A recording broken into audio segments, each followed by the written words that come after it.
আসসালামু আলাইকুম। আজকে শেয়ার করব আমার বানানো স্টিম বিফ মোমো। এই মোমো তৈরি করার জন্য আমি আগের দিনের কষানো গরুর গোশত থেকে কিছুটা গোশত রেখে দিয়েছিলাম। তারপর সেগুলা ছুরির সাহায্যে কুচি কুচি করে কেটে নিয়েছি। এর মধ্যে দিয়েছি রসুন বাটা, হলুদ গুঁড়ো, মরিচ গুঁড়ো, জিরা গুঁড়ো আর ম্যাজিক মশলা। আরও দিয়েছি লবণ। এবার চুলায় সয়াবিন তেল গরম করে তাতে দিয়েছি এলাচ, দারচিনি আর লবঙ্গ। এবার গরম তেল মিশ্রণের মধ্যে ঢেলে দিয়ে ভালোভাবে মিশিয়েছি। তারপর কিছুক্ষণ রেস্টে রেখে দিয়েছি। অন্যদিকে আটার ভেতরে তেল আর লবণ দিয়ে একটা সফট ডো তৈরি করেছি।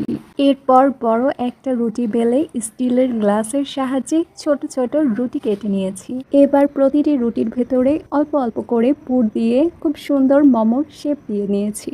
আজকে একটু অন্য ডিজাইনের মোমো বানানোর চেষ্টা করেছি। এই মোমোর ডিজাইন কিছুটা পুলি পিঠার মতো।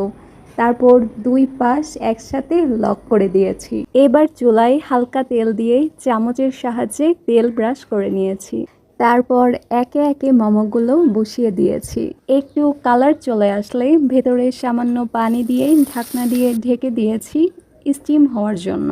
ব্যাস তৈরি হয়ে গেল আমার মজাদার স্টিম বিফ মোমো।